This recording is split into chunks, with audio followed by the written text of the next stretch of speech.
Last video में हम discuss कर रहे थे परफेक्ट कंपटीशन मार्केट, जिसके अंदर हमने टॉपिक डिस्कस किया था equilibrium in perfect competition market. और उसी के कंटिन्यू में आज हम डिस्कस करने जा रहे हैं इक्विलिब्रियम इन शॉर्ट रन और equilibrium in long run. Equilibrium in short run को टॉपिक जो था वो हमने लास्ट वीडियो में स्टार्ट कर दिया था, जिसके अंदर हमने डिस्कस किया था शॉर्ट रन में परफेक्ट कंपटीशन मार्केट में 3 कंडीशन हो सकती है, या तो सुपर नॉर्मल प्रॉफिट हो सकता है, या नॉर्मल प्रॉफिट हो सकता है, या तीसरी कंडीशन फर्म को लॉस भी बियर करना पड़ सकता है। और लॉन्ग रन में जो हम डिस्कस करेंगे कि फर्म लॉन्ग रन में होगी वो नॉर्मल प्रॉफिट ही अर्न करेगी, और उसके क्या कारण है, रीज़न है, उसको भी हम डिस्कस करेंगे, डायग्राम को भी समझेंगे। तो पहले हम टॉपिक लेते हैं शॉर्ट रन में इक्विलिब्रियम, और उसके अंदर भी हम डिस्कस करते हैं सुपर नॉर्मल प्रॉफिट को। तो चलते हैं नेक्स्ट स्लाइड में। Equilibrium with super normal profit, पहले हम इसको रीड कर लेते हैं, फिर इसके डायग्राम को और इसको डिस्कस करेंगे। A firm is in equilibrium when its marginal cost is equal to marginal revenue, first condition, and marginal cost curve cuts marginal revenue curve from below, second condition. दोनों कंडीशन हमने last video में discuss कर ली थी। A firm in equilibrium earns super normal profit when average revenue, जो कि price होती है, determined by industry is more than its average cost. तो ये डायग्राम है आप लोगों का, और दोनों कंडीशन कहाँ फुलफिल हो रही है, बी पॉइंट पे। MCMR कर्व इक्वल है और MC कर्व जो है वो MR कर्व को बिलो से कट कर रहा है, तो बी पॉइंट होगा वो इक्विलिब्रियम पॉइंट हो जाएगा। ये हमने लास्ट वीडियो में डिस्कस कर लिया था। तो फर्म का जो आउटपुट होगा वो कितना होगा, OQ आउटपुट हो जाएगा। और जो प्राइस आई है ARMR या प्राइस कह दे इसको, ये कहाँ से आई है, इंडस्ट्री से आती है। परफेक्ट कंपटीशन में हमने डिस्कस कर लिया था इंडस्ट्री से आ रही है।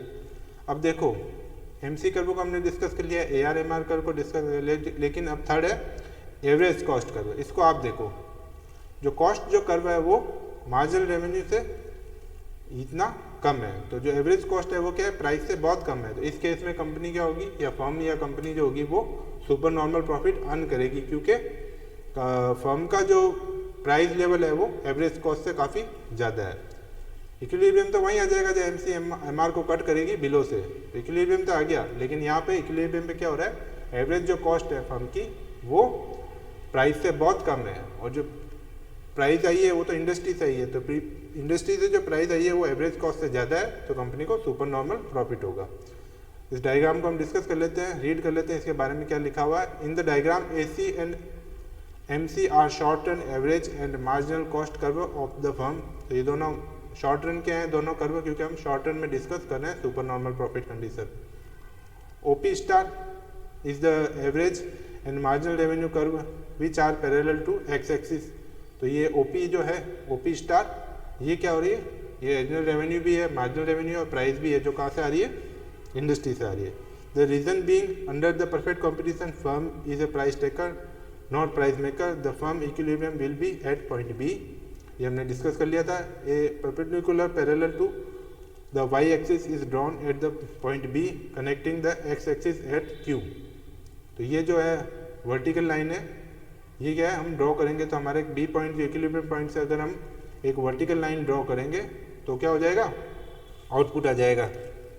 BQ is the equilibrium price because point B lie on the demand curve and price is determined by the demand curve. Average cost is equal to A since average revenue is greater than average cost, thus firm per unit excess profit is AB, ये excess profit हो गया AB, which is difference between price BQ and the corresponding average cost AQ. Total supernormal profit is a firm is P star BA P dash। तो ये जो है, जो ये क्या हो गया, ये जो बॉक्स बना हुआ है ये सुपर नॉर्मल प्रॉफिट का बॉक्स हो गया, क्योंकि यहाँ पे एवरेज कॉस्ट से, इस कंडीशन ऐसी है कि एवरेज जो कॉस्ट है उससे एवरेज रेवेन्यू ज़्यादा है, तो क्या होगा, कंपनी को सुपर नॉर्मल प्रॉफिट होगा। सेकेंड कंडीशन हम ले लेते हैं इक्विलिब्रियम विथ नॉर्मल प्रॉफिट। तो कंडीशन ये 3 क्यों होती है वो हमने डिस्कस कर लेते हैं एक बार। एक कंडीशन तो ऐसी होती है, शॉर्ट रन में क्या होता है, कोई फर्म लीव तो कर नहीं सकती और नहीं कोई फर्म एंटर कर सकती है, और जो सारे फैक्टर होते हैं वो वेरिएबल नहीं होते, कुछ ही फैक्टर वेरिएबल होते हैं और कुछ जो होते हैं वो फिक्स होते हैं। तो शॉर्ट रन में क्या होता है, ना तो फर्म जा सकती है ना आ सकती है, क्योंकि पीरियड बहुत छोटा और होता है, इंडस्ट्री सेटअप हो रही होती है। तो उस केस में क्या होता है, अगर ऐसा भी हो सकता है कि फर्म के अंदर या ज़्यादा फर्म ना रहे इंडस्ट्री के अंदर, फर्म की जो जितनी डिमांड है उससे कम अगर फर्म रहे तो उस केस में क्या होगा, डिमांड से अगर कम फर्म होगी, आउटपुट कम होगा तो सप्लाई कम हो जाएगी और डिमांड ज़्यादा हो जाएगी। डिमांड ज़्यादा है और सप्लाई कम है तो उसमें केस में क्या होगा, प्राइस होगी वो बढ़ जाएगी। तो उस केस में क्या होगा, प्राइस बढ़ जाएगी तो सुपर नॉर्मल प्रॉफिट होगा, क्योंकि जो प्राइस तो बहुत ज़्यादा हो जाएगी और एवरेज कॉस्ट कम रहेगी। कंडीशन ऐसी भी हो सकती है कि जितनी डिमांड है उतनी सप्लाई है, मतलब फर्म है जो बैलेंस लेवल पे है, मतलब जितनी इंडस्ट्री की नीड है, सप्लाई की नीड है या डिमांड है, उस उतनी सप्लाई करने वाले लोग हैं, डिमांड के बराबर सप्लाई करने वाले लोग हैं, तो नॉर्मल प्रॉफिट अर्न करेगी। और शॉर्ट रन में तो ऐसी भी कंडीशन हो सकती है कि नई फर्म तो एंटर कर नहीं सकती कि जो फर्म है वो बहुत ज़्यादा एंटर कर जाए, तो उस केस में क्या होगा, ज़्यादा फर्म है तो छोड़ के तो जा नहीं सकती, शॉर्ट रन का पीरियड छोटा सा होता है। तो उस केस में क्या होगा, बहुत ज़्यादा सप्लाई है, क्योंकि फर्म ज़्यादा है तो सप्लाई भी ज़्यादा होगी, अगर डिमांड से ज़्यादा सप्लाई होगी तो प्राइस नीचे चली जाएगी। तो उस केस में क्या हो सकता है, फर्म को लॉस भी बियर करना पड़ सकता है। तो तीनों कंडीशन हो सकती है और उनको हम डायग्राम से समझ रहे हैं। अब हम डिस्कस कर रहे हैं नॉर्मल प्रॉफिट की कंडीशन को, इसको हम रीड कर लेते हैं। In the short period, it is possible that the firm earns only normal profit. This happens only when the average cost curve of the firm is tangent to its average revenue curve. Equilibrium of the firm has been explained in the diagram. तो ये आपका diagram है, इसमें बिल्कुल simple है। यहाँ पे क्या है, वही MC जो कर्व है वो MR कर्व को बिलो से कट कर रहा है और दोनों इक्वल है, तो A पॉइंट हो गया वो इक्विलिब्रियम पॉइंट हो गया। यहाँ पे हम वर्टिकल लाइन डालेंगे तो क्या हो जाएगा, आउटपुट आ जाएगा। और इस कंडीशन पे देखो AC कर्व जो है वो AR कर्व के बिल्कुल टच में है, ना तो ऊपर है ना नीचे है, तो यहाँ पे क्या होगा, नॉर्मल प्रॉफिट होगा। जहाँ पे AR कर्व है वहीं पे AC कर्व है, बिल्कुल इक्वल है तो नॉर्मल प्रॉफिट होगा। A is the equilibrium point because at this point MC बराबर MR, तो MC और MR इक्वल है। MC curve cut MR curve from below. OQ is the equilibrium output. At OQ level of output, the firm's AC curve is tangent to AR curve. Thus, the firm will earn only normal profit because average revenue AQ being equal to average cost AQ. तो cost और जो revenue है एकदम equal है, तो firm normal profit earn करेगी। जो industry rate का प्रॉफिट होगा वो अर्न करेगी। अगर आप लोग सोच रहे हो कि कॉस्ट और रेवेन्यू बराबर है तो प्रॉफिट कहाँ गया है, नॉर्मल प्रॉफिट का मतलब है जो इंडस्ट्री में जो प्रॉफिट की रेट प्रिवेल कर रही है उतने रेट से फर्म प्रॉफिट कमा रही है, ना तो लॉस में है ना सुपर नॉर्मल प्रॉफिट में जो इंडस्ट्री रेट का प्रॉफिट है वो मिल रहा है। थर्ड कंडीशन हो गई शॉर्ट रन में, equilibrium with losses. A firm in equilibrium में इनकर losses when at the equilibrium level of output firms average cost is greater than average revenue. अब इस इसी कंडीशन में क्या होगी, जो एवरेज कॉस्ट है वो रेवेन्यू से ज़्यादा हो जाएगी, क्योंकि एवरेज रेवेन्यू ले लो या मार्जिनल रेवेन्यू ले लो या प्राइस ले लो, तीनों सेम होती है। और वो कहाँ से आती है, इंडस्ट्री से। प्राइस टेकर होती है तो उसको तो उसी प्राइस पे सर्वाइव करना पड़ता है। अगर प्राइस बहुत ज़्यादा कम भी है तो भी, अगर कॉस्ट से भी कम है तो वो भी शॉर्ट टर्म में तो क्या होती है, फर्म छोड़ के नहीं जा सकती है, तो उसको वो लॉसेस भी हो सकता है। तीसरी कंडीशन भी हो सकती है, the equilibrium of the firm can be explain with the help of diagram below. तो वही डायग्राम है, वापस वही पॉइंट ले लेंगे हम। MC MR कर्व को कट करी है, बिलो से कट करी है, तो ये हमारा क्या हो गया, इक्विलिब्रियम पॉइंट हो गया। यहाँ पे वर्टिकल लाइन डाली, हमको आउटपुट मिल जाएगा। और यहाँ पे जो एवरेज टोटल कॉस्ट का कर्व है वो एवरेज रेवेन्यू के कर्व से ऊपर है, तो ये हमारे को क्या हो गया, लॉस हो गया। ये जो बॉक्स बना हुआ है लॉसेस का, ये हमको लॉस हो गया। इसको हम रीड कर लेते हैं। In the above diagram marginal cost is equal to marginal revenue at point A। MC curve cuts MR curve from below. OQ is the equilibrium level of output. Average revenue and average cost of the firm are equal to AQ and BQ respectively. At OQ level of output, firm's average cost is greater than average revenue. Firm per unit losses is equal to AB and total loss is equal to area AB P dash P star. तो ये जो हो गया, यहाँ पे इन्होंने discuss करके बताया है कि जो एवरेज टोटल रेवेन्यू का कर्व है वो एवरेज रेवेन्यू से ज़्यादा है, तो जो फर्म होगा उसको लॉस इनकर करना पड़ेगा। अब एक और इम्पोर्टेंट पॉइंट है, उसको हम डिस्कस कर लेते हैं, शटडाउन पॉइंट। पहले हम इसको रीड कर लेते हैं। The question arise why the firms continue production even at losses. The reason being in the short period fix factor like machinery and plants can not be change. Therefore if the firm stop production due to loss then it will be have to bear losses equivalent to fix cost. तो fix cost होती है वो तो लगती है, अगर हम production बंद कर देते हैं तो भी हमारे लगती है। तो कंपनी को कब तक प्रोडक्शन चालू रखना है उसको हम डिस्कस कर रहे हैं। If the firm in the short period earns revenue which is cover not only its average variable cost but also some part of fix cost, the firm will continue its production. अगर company का इतना revenue हो रहा है कि वो variable cost को तो निकाल ही रही है, साथ में कुछ पार्ट फिक्स का भी निकालेगी, तो अगर प्रोडक्शन बंद कर देगी तो फिक्स का पार्ट नहीं निकल पाएगा, तो कंपनी क्या होगी, लॉस तो हो ही रहा है, अगर बंद कर देगी तो और ज़्यादा लॉस होगा। In such circumstances firm will incur more losses if stop production. Therefore, it is better for the firm to continue to produce so long as it earn revenue more than or equivalent to minimum average variable cost. Then firm will incur minimum losses. But when the firm price or average revenue falls below minimum average variable cost, the firm will prefer to discontinue its production. The firm can avoid cost of variable factors of production.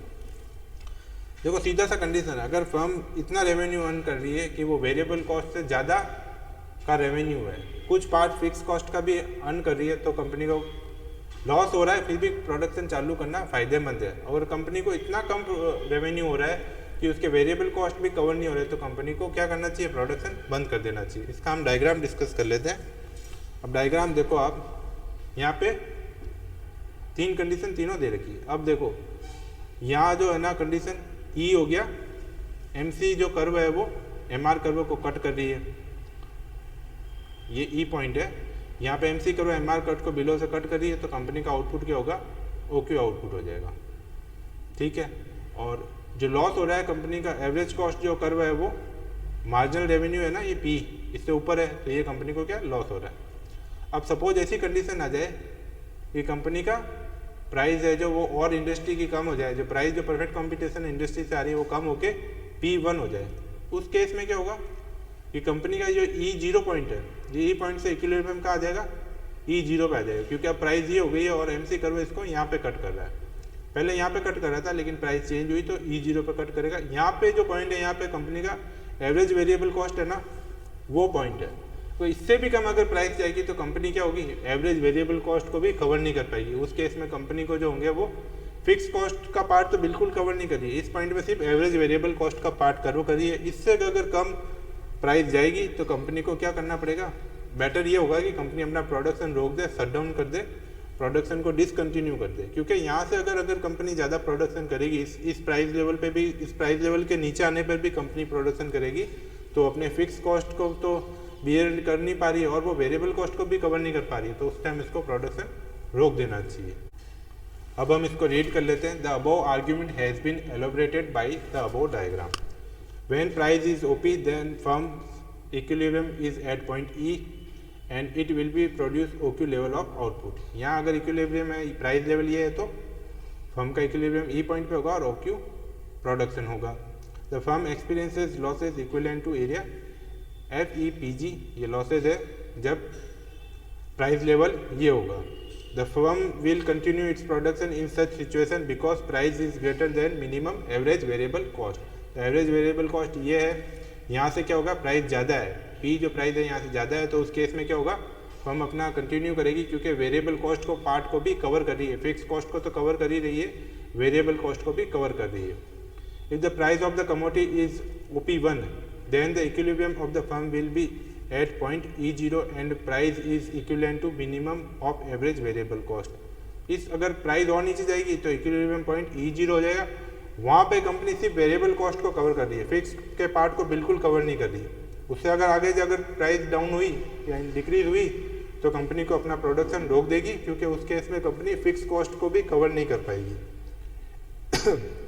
Sorry, at point E0 the firm is covering its minimum average variable cost, but at this point no part of fixed cost is being covered. Therefore the losses of firm is equivalent to total fixed cost. At OQ0 level of output point E0 is known as shutdown point. If price falls below OP1 then production will be stopped because the firm's losses is more than total fixed cost.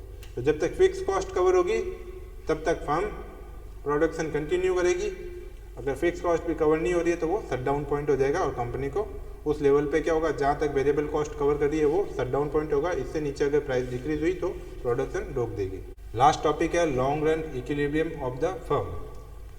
अब हम इसको diagram को देख लेते हैं। इसके अंदर भी वैसा ही है, दो ही कंडीशन है, M C cost M R cost को कट करे बिलो से। तो इसमें क्या एल एम सी क्यों लिखा हुआ है, क्योंकि ये लॉन्ग रन की मार्जिनल कॉस्ट है। ये कट कर रही है एम आर कर्व को ई पॉइंट पे और बिलो से कट कर रही है, तो ये इक्विलिब्रियम पॉइंट हो जाएगा और ये आउटपुट हो जाएगा, ओ से आउटपुट तक आउटपुट हो जाएगा। तो प्राइस ये रहेगी। अगर प्राइस अगर देखो इसमें ज़्यादा प्राइस होगी तो क्या होगा, लॉन्ग रन में ज़्यादा प्राइस होगी तो लॉन्ग रन में वो कंडीशन तो है नहीं कि फर्म ना तो लीव कर सकती है ना एंटर कर सकती है। लॉन्ग रन में फर्म्स अगर प्राइस P1 होगी और फर्म आएगी, क्योंकि इंडस्ट्री रेट से ज़्यादा प्रॉफिट हो रहा है, सुपर नॉर्मल प्रॉफिट हो रहा है इस केस में। तो उस केस में क्या होगा, और फर्म आएगी और प्रॉफिट को कहाँ पे ले आएगी, नॉर्मल प्रॉफिट पे। और फर्म आएगी तो क्या होगा, सप्लाई बढ़ेगी, तो सप्लाई बढ़ेगी और डिमांड के कंपेयर में आ जाएगी नॉर्मल प्रॉफिट तक। तब तक तो क्या होगा, फर्म आती रहेगी। जब नॉर्मल प्रॉफिट शुरू होना जाएगा फर्म आना बंद कर देगी, क्योंकि लॉस में थोड़ी कोई काम करेगी। कंडीशन ऐसी है कि प्राइस P2 है और लॉन्ग रन में, तो फर्म्स काफ़ी सारी फर्म्स छोड़ के चली जाएगी।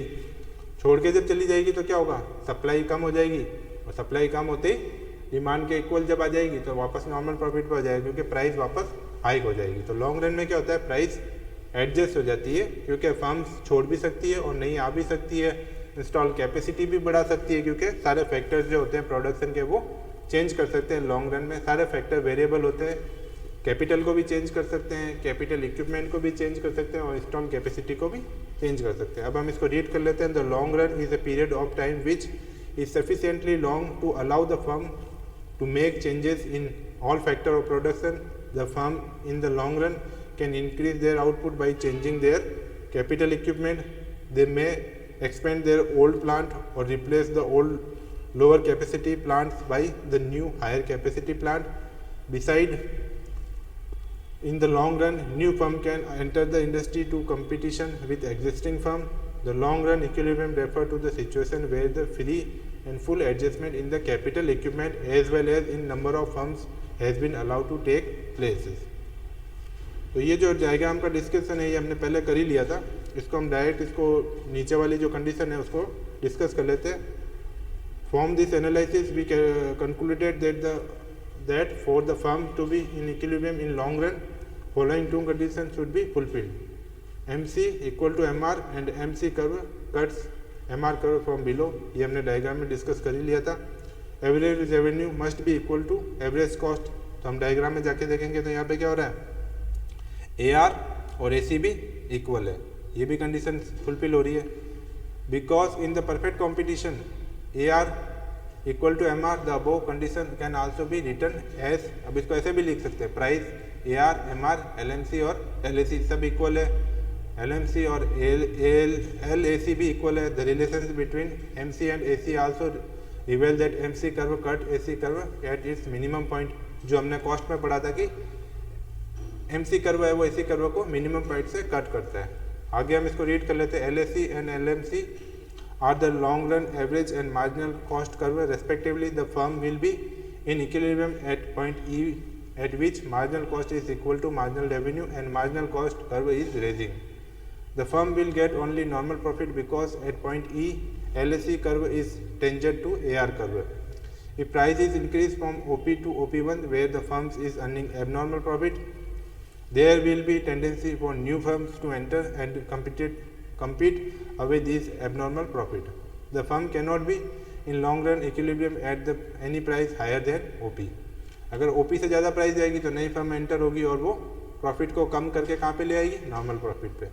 On the contrary, if the price declines from OP to OP2, then price will be less than marginal cost and consequently the firm will incur losses. तो उस केस में क्या होगा, लॉसेज होगा तो क्या होगा, कुछ फर्म जो होगी, फर्म्स की संख्या ज़्यादा होगी, सप्लाई ज़्यादा होगी तभी लॉसेज होगा। तो उस केस में क्या होगा, कुछ फर्म्स छोड़ के चली जाएगी। Some of existing firm will quit the industry due to which supply of the commodity will decline. The price will increase due to decrease in supply. In the long run, the equilibrium of the firm will be at OP price because the firm will get only normal profit at the price. अब देखो, अगर ज़्यादा firm होगी तो वो क्या होगी, छोड़ के चली जाएगी, कम होगी और सुपर नॉर्मल प्रॉफिट होगा तो कुछ फर्म आ जाएगी, ये इस पैराग्राफ में लिखा हुआ है। अब आप लोगों के असाइनमेंट है, ये आपके परफेक्ट कंपटीशन जो टॉपिक था वो कंप्लीट हो गया। नेक्स्ट हम कंपटीशन के बेसिस पे कोई टॉपिक लेंगे जिसमें मोनोपोली या इम्परफेक्ट कंपटीशन का कोई टॉपिक लेंगे। इस वीडियो में इतना ही। Thank you.